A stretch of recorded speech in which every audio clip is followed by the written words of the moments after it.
राधे राधे। आप सभी का स्वागत है हमारे भक्ति चैनल विनोदनी राधे सरगम में।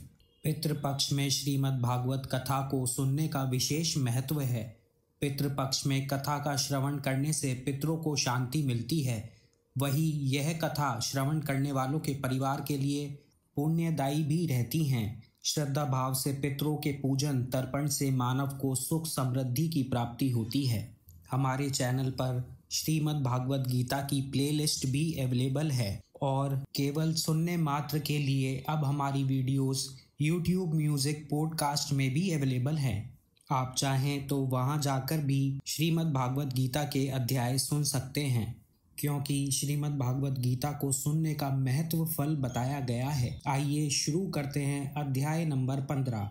श्री भगवान बोले, आदि पुरुष परमेश्वर रूप मूल वाले और ब्रह्मा रूप मुख्य शाखा वाले जिस संसार रूप पीपल के वृक्ष को अविनाशी कहते हैं तथा वेद जिसके पत्ते कहे गए हैं, उस संसार रूप वृक्ष को जो पुरुष मूल सहित तत्व से जानता है वह वेद के तात्पर्य को जानने वाला है। उस संसार वृक्ष की तीनों गुणों रूप जल के द्वारा भरी हुई एवं विषय भोग रूप कोपलों वाली देव, मनुष्य और तिर्यक आदि योनि रूप शाखाएं नीचे और ऊपर सर्वस्त्र फैली हुई हैं तथा मनुष्य लोक में कर्मों के अनुसार बांधने वाली अहंता, ममता और वासना रूप जड़ें भी नीचे और ऊपर सभी लोकों में व्याप्त हो रही हैं। इस संसार वृक्ष का स्वरूप जैसा कहा है वैसा यहाँ विचार काल में नहीं पाया जाता, क्योंकि ना तो इसका आदि है और ना अंत है तथा ना इसकी अच्छी प्रकार से स्थिति ही है। इसलिए इस अहंता, ममता और वासना रूप अति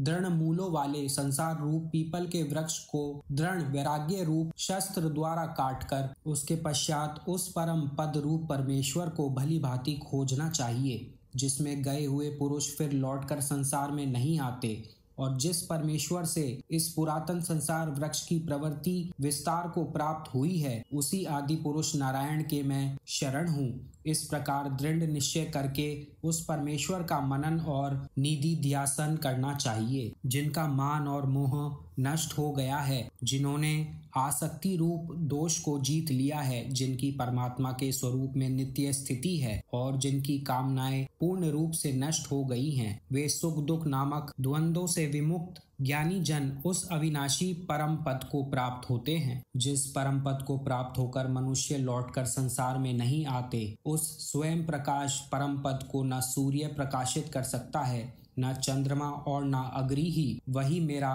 परम धाम है। इस देह में यह जीवात्मा मेरा ही सनातन अंश है और वही इस प्रकृति में स्थित मन और पांचों इंद्रियों को आकर्षण करता है। वायु गंध के स्थान से गंध को जैसे ग्रहण करके ले जाता है, वैसे ही देहादि का स्वामी जीवात्मा भी जिस शरीर का त्याग करता है, उसे इस मन सहित इंद्रियों को ग्रहण करके फिर जिस शरीर को प्राप्त होता है उसमें जाता है। यह जीवात्मा श्रोत्र, चक्षु और त्वचा को तथा रसना, घ्राण और मन को आश्रय करके अर्थात इस सब के सहारे से ही विषयों का सेवन करता है। शरीर को छोड़कर जाते हुए को अथवा शरीर में स्थित हुए को अथवा विषयों के भोगते हुए को, इस प्रकार तीनों गुणों से युक्त हुए को भी अज्ञानी जन नहीं जानते। केवल ज्ञान रूप नेत्रों वाले विवेकशील ज्ञानी ही तत्व से जानते हैं। यत्न करने वाले योगी जन भी अपने हृदय में स्थित इस आत्मा को तत्व से जानते हैं, किंतु जिन्होंने अपने अंतःकरण को शुद्ध नहीं किया है, ऐसे अज्ञानी जन तो यत्न करते रहने पर भी इस आत्मा को नहीं जानते। सूर्य में स्थित जो तेज संपूर्ण जगत को प्रकाशित करता है तथा जो तेज चंद्रमा में है और जो अग्नि में है, उसको तू मेरा ही तेज जान। और मैं ही पृथ्वी में प्रवेश करके अपनी शक्ति से सब भूतों को धारण करता हूँ और रस स्वरूप अर्थात अमृतमय चंद्रमा होकर संपूर्ण औषधियों को अर्थात वनस्पतियों को पुष्ट करता हूँ। मैं ही सब प्राणियों के शरीर में स्थित रहने वाला प्राण और अपान से संयुक्त वैश्वानर अग्नि रूप होकर 4 प्रकार के अन्न को पचाता हूँ। मैं ही सब प्राणियों के हृदय में अंतर्यामी रूप से स्थित हूँ तथा मुझसे ही स्मृति, ज्ञान और अपोहन होता है और सब वेदों द्वारा मैं ही जानने के योग्य हूँ।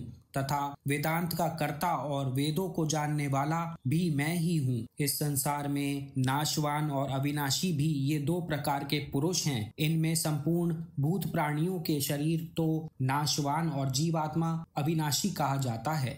इन दोनों से उत्तम पुरुष तो अन्य ही हैं, जो तीनों लोकों में प्रवेश करके सबका धारण पोषण करता है। एवं अविनाशी परमेश्वर और परमात्मा इस प्रकार कहा गया है, क्योंकि मैं नाशवान जड़ वर्ग क्षेत्र से तो सर्वथा अतीत हूँ और अविनाशी जीवात्मा से भी उत्तम हूँ, इसलिए लोक में और वेद में भी पुरुषोत्तम नाम से प्रसिद्ध हूँ। भारत, जो ज्ञानी पुरुष मुझको इस प्रकार तत्व से पुरुषोत्तम जानता है, वह सर्वज्ञ पुरुष सब प्रकार से निरंतर मुझ वासुदेव परमेश्वर को ही भजता है। हे निष्पाप अर्जुन, इस प्रकार यह यति रहस्य युक्त गोपनीय शास्त्र मेरे द्वारा कहा गया। इसको तत्व से जानकर मनुष्य ज्ञानवान और कृतार्थ हो जाता है।